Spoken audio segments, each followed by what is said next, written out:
Então, meu nome é Camilo Carrara, esse é o meu nome artístico. Eu tenho vários sobrenomes, Camilo Sormani Carrara, Santos Pereira. E meu pai, a certa altura, achou que era mais sonoro usar o Carrara. Eu digo isso porque tem um irmão que é músico também, o Thiago Sormani, se ele usou o outro italiano da família, né? E toco violão desde os 10 anos, comecei aos 10 e desde lá não parei mais. Então, esse ano faço 49 agora, durante o festival, no dia 17. Então são quantos anos? 39 anos, né, de violão. E começou por interesse próprio, você, curiosidade própria, iniciativa própria? Sabe que até que eu dividi aqui na sala de aula, comecei, na verdade, numa brincadeira que o meu pai propôs. A gente é de São Paulo, mas durante 4 anos moramos no interior, em Itu, na cidade de Itu. Morávamos em chácara, e daí meu pai se reuniu com outro vizinho, outra família de amigos, e resolveu que os dois pais resolveram que todo mundo ia aprender música. Então, na cidade tinha um conservatório, a gente tinha que escolher o instrumento para estudar, né? E eu queria inicialmente tocar bateria, meu sonho era tocar bateria, só que não tinha bateria no conservatório. E o meu amigo Guilherme, que era meu vizinho, por coincidência uma tia tinha um violão, falou, vou aprender violão. Eu falei, então também vou aprender violão. Então foi um começo completamente por acaso. Eu dei uma sorte incrível, que foi cair nas mãos de uma super professora, que é a Célia Trettel. A Célia, ela era aluna do Conservatório de Tatuí, que é um dos grandes celeiros musicais ali do estado de São Paulo, né? E, por sua vez, era aluna do Pedro Cameron, que é um dos grandes professores de violão clássico, né? E com isso eu sem saber como eu tive acesso ao violão clássico. Então, com tudo que o clássico traz em relação à postura, à leitura. Então eu já comecei lendo. Ela já me propôs, já me propôs uma dinâmica assim, a gente tem essas notas, toca essas notas aqui. Então foi muito natural o processo de aprendizagem, né? Ou seja, de uma escolha ao acaso, eu fui me apaixonando e me interessando cada vez mais pelo instrumento. Fui tendo acesso a peças clássicas, ao repertório. Com isso, meu pai também, meus pais, né, super deram força para que a gente estudasse música e completavam na época a gente ouvia LPs, eles compravam LPs para a gente escutar, partitura, íamos em concerto. Então o ambiente foi se tornando cada vez mais musical, né? Apesar de não ser uma casa em que se cantava muito, a gente ouvia muita música, né? E o violão foi ganhando importância. Com mais ou menos 3 anos do instrumento, eu até então estava com um violão, que era o violão mais barato que o meu pai, acho que talvez não botasse muita fé. Ele comprou o violão mais barato que tinha lá, e durante muito tempo eu fiquei com aquele instrumento. Eu lembrei disso porque daí minha professora ficou sabendo que tinha um concurso nacional, na época era o Marcelo Tupinambá, cujo prêmio era um violão, o primeiro lugar, né? Então eu entrei no concurso atrás do violão e ganhei o concurso, que era um concurso nacional lá na minha categoria, né? E aquilo de alguma forma foi um incentivo para mim também. Finalmente tinha um violão melhor, era um Genini, mas um Genini já de concerto, né? Eu sei que dali eu estudei continuamente uns 3, 4 anos com ela ou mais. Quando voltamos para São Paulo, eu fui ter aula com Paulo Porto Alegre, que era um concertista famoso na época e foi uma figura incrível. Tendo aula com Paulo, no meio do caminho ainda fiz algumas aulas no Clã, que era a escola do Zimbo Trio, famoso trio de jazz, lá de São Paulo. Então passei por algum tempo pelo Clã, estudei com o Valdo. finalmente cheguei no Conservatório do Brooklyn estudando com Paulo Porto Alegre, e que me abriu muito a cabeça. O Paulo, além de ser um super concertista, ele me pegou numa fase já da adolescência, né, que ajudou muito para abrir a cabeça em relação à diversidade, às possibilidades musicais, tanto musicalmente como postura de vida mesmo. Nessa época que eu estava no Conservatório do Brooklyn, estou falando isso para chegar numa situação que para mim é muito importante, que eu frequentei o primeiro seminário, o primeiro festival de música que eu tive a possibilidade, que foi o Civebra em Brasília, isso em 1983.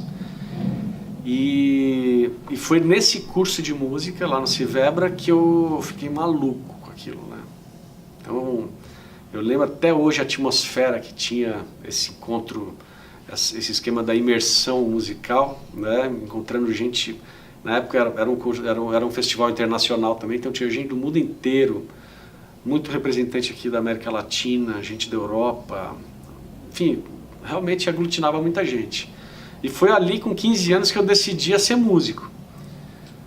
Ou seja, eu já estava estudando há algum tempo, já tinha 5 anos de violão, estava tocando um repertório, e ali caiu a ficha que eu queria ser músico. Então eu fiz todo o colegial, né? Eu entrei no colegial com 15 anos, eu já fiz decidido a prestar música. Por sorte também tive acesso a um dos grandes professores brasileiros, que é o Edelton Gleden. Então esses 3 nomes são o meu tripé de formação do violão: a Célia Trettel, o Paulo Porto Alegre e o Edelton Gleden. Paralelo a isso, eu tive muitas aulas com grandes nomes em festivais, né? Agora, acho que vale a pena então só puxar esse gancho para o festival, já que a gente está aqui em Londrina. Uhum. Imediatamente depois de Brasília, em janeiro, eu fiquei tão impressionado com o que acontecia num festival de música, né? Que logo 6 meses depois eu vim aqui para Londrina. Então, em 83? 83 eu fiz o festival de Londrina. Depois repeti o Festival de Londrina em 91, ano que o Paulo Moura estava aqui. Se não me engano, o Marco Antônio já era o diretor artístico também. Ou seja, eu queria frisar essa importância que os festivais de música tiveram na minha formação, né? Então, além de Brasília, Londrina, todos esses eu fiz mais de uma vez. Eu fiz Curitiba, Teresópolis. Depois eu comecei a dar aula como professor, já fazendo faculdade. Fui dar aula em Prados, Minas Gerais, por 3 anos consecutivos. Mais para frente, eu dei 10 anos seguidos, fui professor do Festival de Poços de Caldas, Música nas Montanhas, que tem mais ou menos esse mesmo formato, né? Ou seja, imersão, combinação de aula com apresentações, encontro concentrado de profissionais e estudantes. Uma troca de experiência intensa. É bagagem para a vida inteira, né? Um festival assim a gente passa digerindo durante a vida inteira. Então, quanto mais a gente frequenta, mais assuntos tem para lembrar, né? Ou seja, eu tenho naturalmente esse carinho pelo tipo da proposta, né? Esse encontro muito intenso, né? E o violão, ou seja, você tinha me perguntado em relação ao meu perfil, né? O fato de eu ter desenvolvido uma espécie de um horizonte de atuação um pouquinho mais amplo, né? Isso aconteceu de fato, mas depois de eu realizar um pouquinho o meu desejo inicial, que era, eu não sei porquê, mas de cara eu entrei no mundo da música clássica e queria ser concertista. Queria tocar repertório clássico, sentar e tocar um...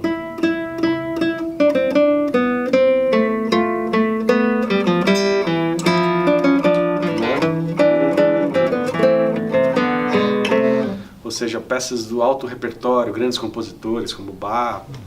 E isso me instigava demais. Eu escutava os grandes intérpretes. Quem me seduziu primeiro foram os intérpretes. Então eu lembro na minha infância, né? Mais do que alguns compositores, eu ia atrás de intérprete. Então eu escutava Segovia, John Williams, Julian Bream, Manuel Barrueco, David Russell, os irmãos Abreu, os irmãos Assad, os meus professores, né?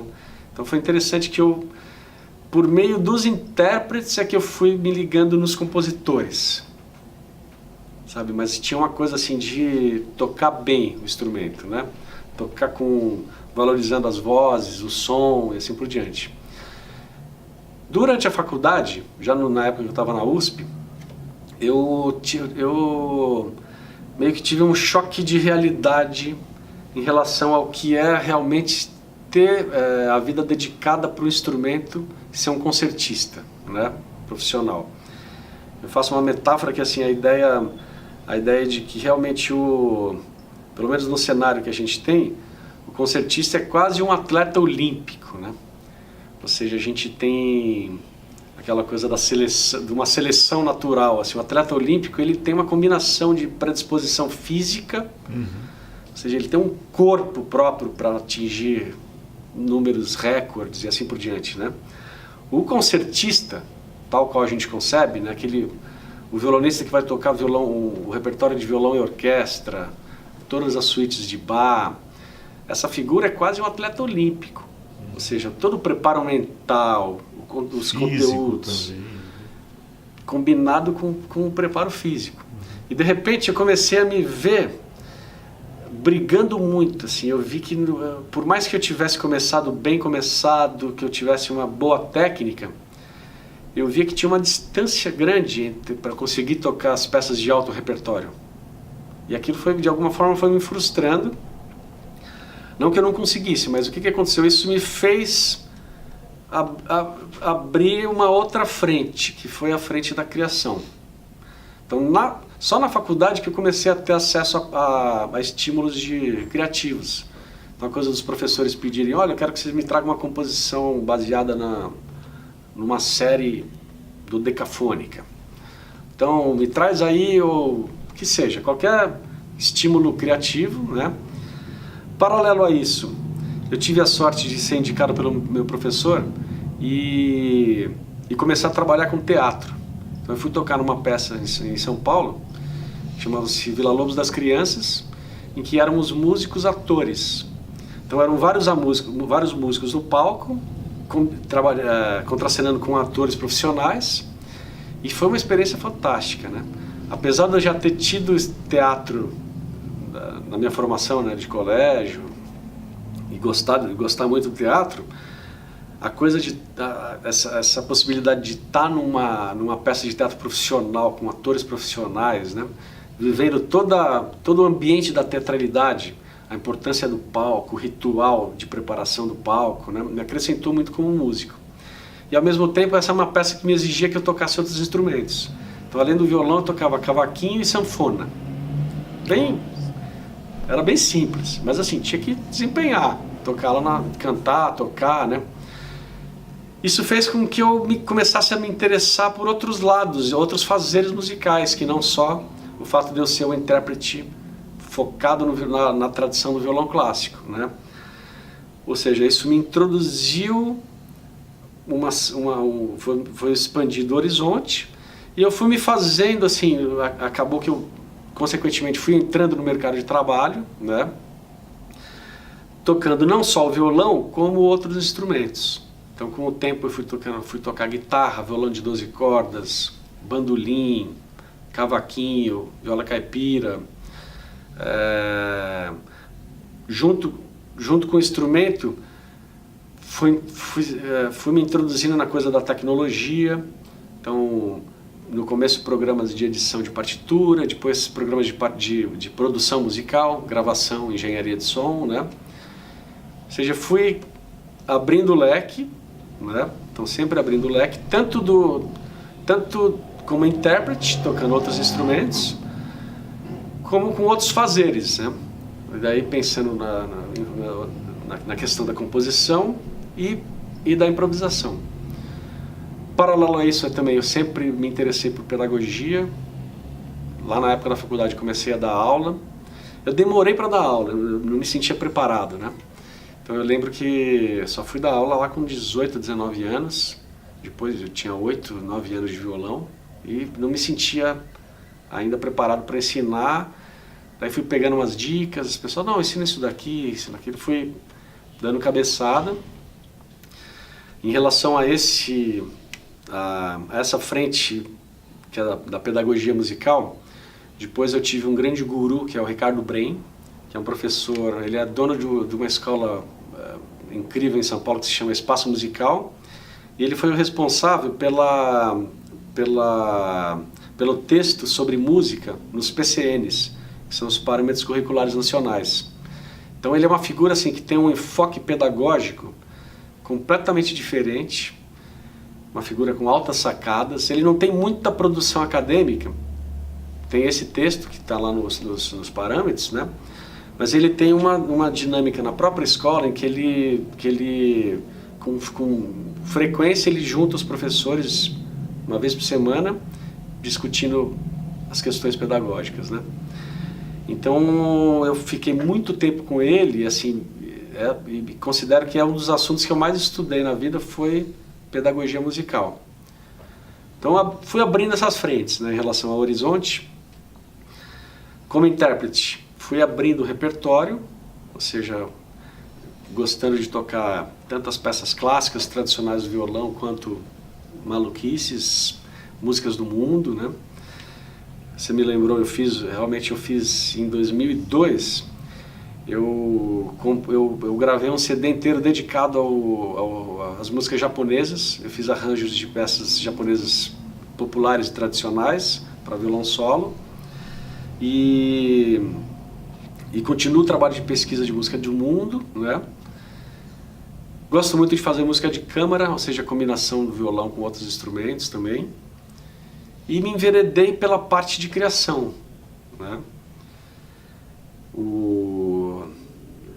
Só para dar um exemplo, né, do que eu fiz com a música japonesa. Então, eu peguei temas como Sakura, por exemplo, ó.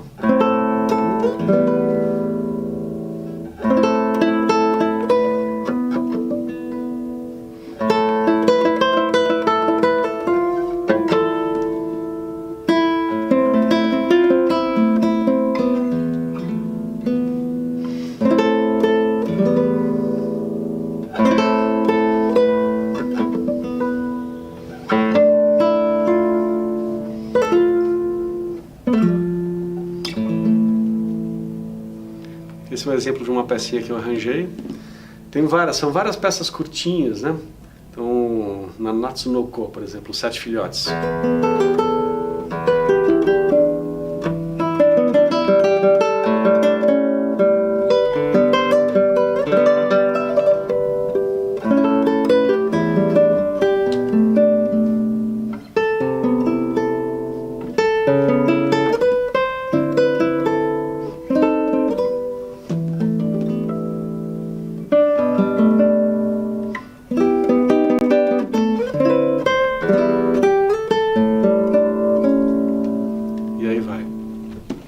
O que eu fiz? Eu peguei aquela pureza e simplicidade das melodias e juntei com a harmonia ocidental, né? Ora usando mais recursos harmônicos, às vezes contrapontos. Então tem uma música que eu adoro, que é o Canção da Mãe, por exemplo, Haha no Uta.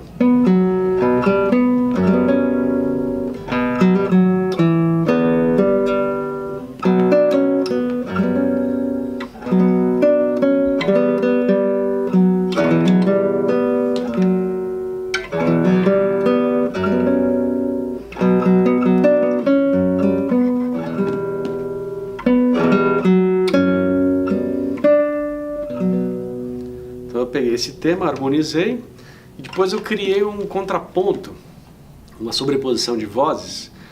Aí fazendo eu estava reestudando esse material na época, só para falar um pouquinho do processo criativo. Sim. Essa junção do meu universo criativo com o violão, né?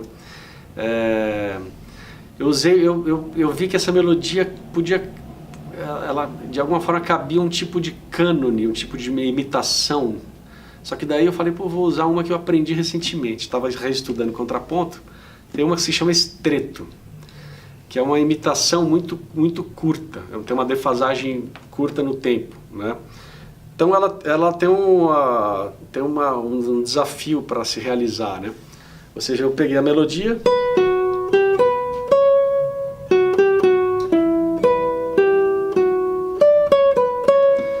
vai, e repito ela no grave, só que com uma defasagem curta. Então fica assim.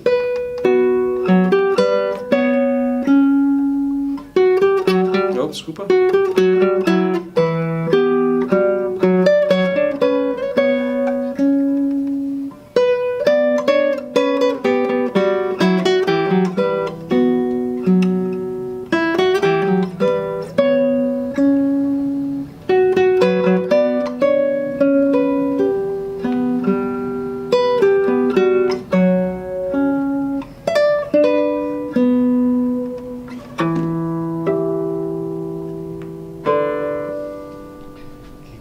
É bonito, né? Nossa. E eu brinco que essa daqui, especialmente, se eu não conto antes, ninguém sabe que isso daqui é uma imitação. De fato, ela soa muito diferente. E a brincadeira que eu saquei é a seguinte: é música japonesa, né? O recurso musical foi basicamente revelado na Itália, na Renascença, né? Chama estretto, de estreito, né? Uhum. E o meu sobrenome é Carrara, italiano também, né? Então é uma brincadeira Japão-Itália aí, e a música ficou mais japonesa ainda, né? Porque ela realmente, depois comparando com a música tradicional, ela ficou com uma sonoridade assim, quase mais japonesa do que ela já é, né? Então eu procuro fazer isso, trazer... Você vê que essa técnica de contraponto, por exemplo, né? Ela requer um treinamento. Fazia tempo que eu não tocava, eu errei aqui na frente de vocês por falta de prática mesmo. Mas ela requer um treinamento de violão clássico. Uhum. Em uma situação em que a gente tem que valorizar as vozes, né? No mesmo arranjo, eu tenho a segunda parte que eu não toquei, é um momento em que eu improviso. Então eu terminei lá, e daí eu seguro 2 acordes e saio improvisando. Ninguém sabe.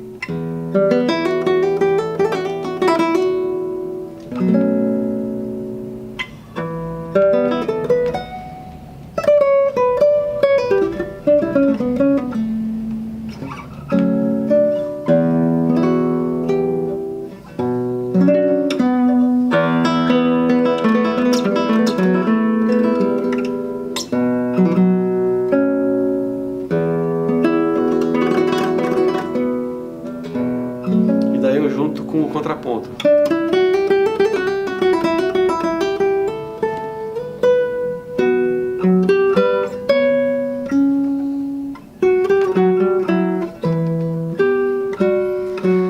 E aí vai, né? Então é um jeito meu de me desafiar, né? Ou seja, no palco, sempre que eu posso, eu tento combinar o meu lado intérprete com o lado improvisador e arranjador, né? Eu tenho vivido muito em cima de um modelinho de pensamento desse meu amigo e professor, que é o Ricardo Bren, em que ele mapeia o que ele chama de fazeres artísticos. Isso mudou muito a minha vida, me ajudou a pensar, né?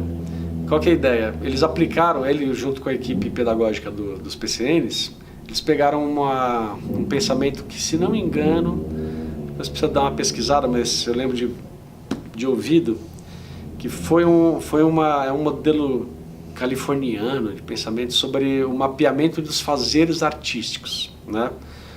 Então o que eles fizeram? Perguntaram o que as artes têm em comum, que a gente pode abstrair aí que todas as artes têm em comum, tanto a pintura, quanto a dança, quanto a música, e assim por diante. E chegaram num modelo triádico, ou seja, são fazeres artísticos: a apreciação, a reflexão e a produção. Então, em música, como é que ele traduziu isso? A apreciação é aquele momento em que a gente, de alguma forma, faz arte quando está vendo, ouvindo. Quando a gente vai num concerto, vai numa exposição de arte, vai num espetáculo de dança, né? Já é uma primeira tomada, um primeiro fazer. A reflexão, ela já envolve já envolve alguns conteúdos interiorizados. Então, na apreciação, aparecem situações como, por exemplo, escutar uma música e falar: essa música aqui, isso aqui é música moderna, século XX. A gente observa, tem timbres eletrônicos, ritmos, tem mistura de ritmos de várias partes do mundo. Isso aqui não era feito antes do século XX. Ou olha um quadro e fala, esse quadro aqui pela textura é Renascença, pelo tema. Ou seja, a reflexão já envolve uma série de conteúdos interiorizados, né? E a produção, especificamente a produção musical, o Brain ele separou em três frentes: a interpretação, a composição e a improvisação. E olha que interessante, agora pegando um pouco a ideia dele, pegando um pouquinho o que o Eugen Friesen, que é um violoncelista fantástico, que é professor acho que na Berklee também, é um pouquinho dos dois agora. Qual que é a ideia? O intérprete é aquele que trabalha com o seguinte fazer: ele decodifica o material, ou seja, por meio de leitura, escutando, vendo, ele decodifica, e ele tem uma relação do corpo com o instrumento que possibilite que ele se manifeste musicalmente. Então, quando a gente está falando em interpretação, são esses aspectos. Ou seja, do ponto de vista da relação do corpo com o instrumento, qual é a forma mais adequada de você tocar uma nota, né? É fazendo força, é tocando torto ou é usando tônus adequado? Já usando uma expressão do Ricardo Brain. Não é nem relaxado nem tenso, é o tônus adequado para tocar essa nota. É com uma postura assim ou assado. Então essa é a combinação da relação do corpo com o instrumento com o código. O compositor é aquele que trabalha com a consciência dos limites. Isso segundo ele também, né? Qual que é a ideia? A rigor a gente pode misturar tudo com tudo. Só que a realidade diz que não. A gente tem uma limitação espaço-temporal. Então o compositor é aquele que escolhe o material. Ele conhece os limites. Então é imposto para ele, olha, preciso de uma música de 1 minuto para o comercial. Beleza, o tempo está dado, 1 minuto. Essa música tem que ser para violão solo. Que figura que é, que fazer que é.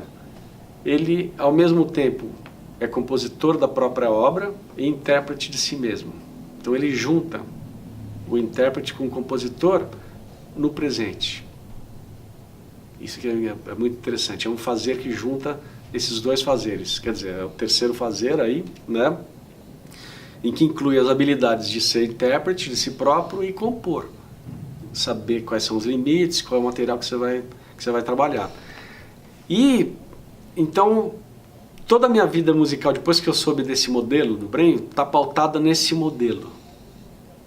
Ou seja, está pautado aqui nessas ideias. Então, como é que eu me aperfeiçoo como intérprete, como é que eu me aperfeiçoo como compositor e como improvisador, né?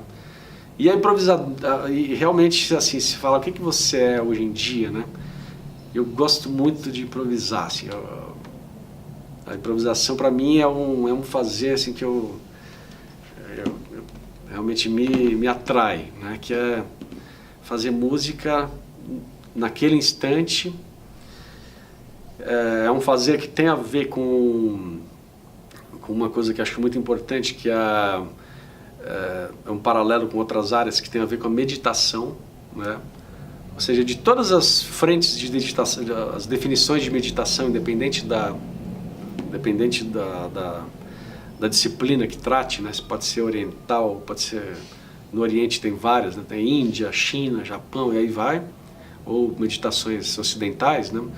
Todas têm em comum uma coisa: meditação é a vivência plena do instante, do momento, né?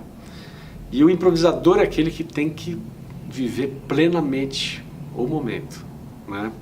Então esse para mim é o grande desafio musical. É eu estar aqui e criar aqui e agora, né? Então é isso que tem me puxado. Então, paralelo a essa minha atuação como professor, intérprete e com criação, né? Em 2010, daí, por uma fase da vida que até foi maluco, assim, porque eu tava tocando alguns dos meus melhores trabalhos, tinha tocado durante muito tempo com a Zizi Posse, acompanhei grandes artistas, Azizi, Cida Moreira, Zé Miguel Wisnik, Antônio Nóbrega, na área da música popular, né? Alaide Costa. Toquei com todo mundo, assim, com gente de altíssimo nível do universo da música clássica. Então, por exemplo, durante muitos anos, aliás, até hoje eu toco com a OSESP, a Orquestra de São Paulo, a Orquestra Sinfônica do Estado de São Paulo. Com eles eu fiz a primeira turnê europeia, fiz turnê brasileira, gravei. Então eu estava assim, já tinha usufruído de uma vida musical muito rica, assim, de tocar em grandes teatros na Europa, grandes palcos do Brasil, né? Gravado com muita gente. Eu tenho, entre discos solos e participações, eu tenho mais de 80 CDs em que eu participei, né? Mas chegou num momento ali, em 2010, que me deu uma desanimada total. Eu comecei a ressignificar as minhas pretensões artísticas, né? E acabei que eu convergi para o mundo da comunicação. Então foi um momento que eu saí só dessa, assim, da pegada pedagógica e artística, né? Para me inserir no mundo da comunicação, especificamente na publicidade. E foi ali que eu descobri, depois daí comecei a estudar, fui trabalhar em produtora de som para publicidade, né? E ali eu comecei a estudar e descobri uma disciplina que até então para mim era desconhecida, que chama-se Sound Branding, em inglês, ou Music Branding. Tem muitas variações, mas que tem a ver com a identidade sonora das marcas. Então era uma forma de eu estar mais próximo do mundo corporativo, das empresas, né? Eu tinha até interesse comercial de estar mais perto deles, né? Ter uma realização financeira mais... ou de procurar mais realização financeira, né? E com isso eu fui estudar, comecei a descobrir essa disciplina que acontece já tem um eixo anglo-saxão assim bem forte, muita teoria, e percebi que eu tinha um buraco assim, a estrutura musical eu entendi rapidinho, sendo músico, né? Só que eu percebi que tinha uma lacuna em marketing, coisa que eu sempre tive preconceito, né? Sempre tive muita gente atribui ao marketing algo como enganação, isso é coisa de marketing, né? É falso. E vi na própria pele como o preconceito faz mal, né? Eu fui um idiota, né? Porque daí eu, estudando, comecei a descobrir figuras interessantíssimas, gente com muito conteúdo, né? Falando sobre realização, sobre mercado, técnicas de mercado, de venda e assim por diante. Acabei que eu descobri e fui fazer um MBA, uma especialização em gestão de marketing estratégico, lá na Universidade de São Paulo, na FEA. E agora, exatamente agora, o meu momento é esse. Eu tô convergindo arte com comunicação por meio das ferramentas, tanto artísticas como do composto de marketing, já usando o vocabulário deles, né? Então, no curso da USP, qual que é o pressuposto do profissional de marketing do século XXI? É aquele cara que entende não só de fundamento de gestão, ou seja, o que é uma organização, quais são os fundamentos jurídicos dela, quais são os produtos, perfil de liderança, questões, ou seja, já falei, questão jurídica, formação de preço, até neuromarketing, ou seja, a compreensão do consumidor num nível biológico, cognitivo, não é? Tudo isso passando por o composto de marketing, que eles chamam, que são a definição de qual que é o produto, onde esse produto é vendido, é encontrado, qual que é o preço, como é que a gente precifica algo, como é que a gente comunica a existência desse produto, né? Tudo isso combinado com quem é o seu público, não é um desafio? A gente saber quem vai gostar da nossa música, né? Eles partem de um pressuposto super interessante. Eles têm uma máxima no marketing que é: quer agradar ninguém, tenta agradar todo mundo. É incrível, né? A gente tem eu sempre tive, eu e meu entorno, sempre querendo agradar todo mundo, achar que a minha música serve para todo mundo, e não, né? Você fala, a coisa é muito simples, as pessoas são diferentes, né? Estou falando isso porque eu estou nesse momento juntando todo um arsenal de informação mercadológica, né? E daí agora, partindo da definição do marketing atual da Associação Internacional de Marketing, que é o marketing é o conjunto de ferramentas necessárias para, aliás, é o conjunto de ferramentas que te possibilitem realizar necessidades e desejos por meio da troca. Então, olha que interessante. Por que troca? Porque eles falam, não adianta nada o esforço se a coisa acontece por meio da súplica ou da coerção. Então, se alguém aponta uma arma para você, não adianta nada você ter feito aquilo com o maior carinho, pensado que... Agora, a troca, ela já envolve troca financeira, troca por tempo, e assim vai, né? Então, eu estou justamente nesse momento, juntando a bagagem que eu tenho com música com o arsenal teórico que eu passei muitos anos estudando, né? E me especializei em identidade sonora das marcas. Ou seja, de que forma a gente, utilizando conscientemente o sentido